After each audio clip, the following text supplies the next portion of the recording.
I came here in October '99. At the time, I was still really into hip-hop.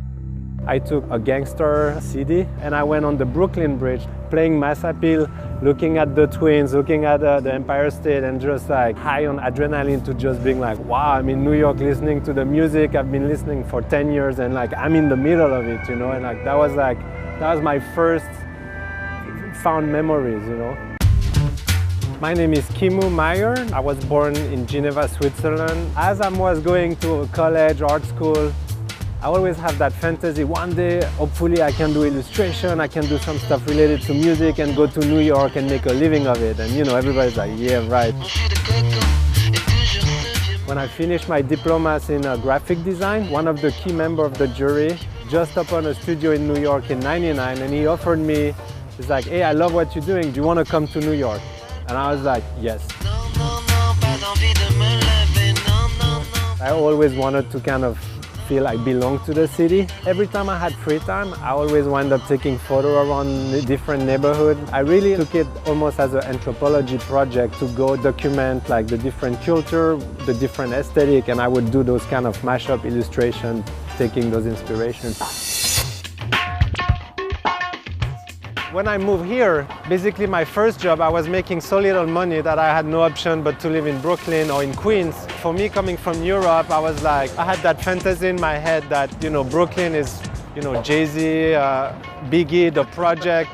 And I was really into that culture. So when I came here, I was kind of surprised to see like, you know, Hasidic Jewish on one side, the old Polish people, a lot of Latino. This building was abandoned. When I moved here, those apartments were going for like $200,000. I wish I had one. Now it's like 2 million or something. I like things that basically tells you a story by how the texture are worn out, how people did their own hand-painted sign, and that feels that it's been there forever. This specific space, as disgusting as it could look for somebody, for me, like, is a great inspiration for illustration, for animation, to create like some kind of like little sculpted piece. This is a little park that's basically a block from my house where I love to come take some photo. I actually really like to come sometimes after work or like during the weekend just to resource myself. You have like a great open view of the city. You can see the bridge from like the Manhattan Bridge to basically the Queens Bridge. This is like the place where I like to hear the sounds of the water and get inspired.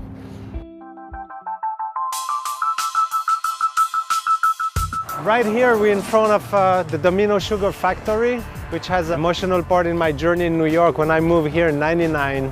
Back then it was just like a great way to describe to people, yeah, I'm in Williamsburg, and they are where the Domino Sugar Factory is. So a few months ago, when they finally announced that they were gonna like renovate the factory, aka, you know, making some fancy condo, I started to document with the same angle the factory to kind of like keep an archival trace for myself. And I also didn't know if they were gonna knock down the building.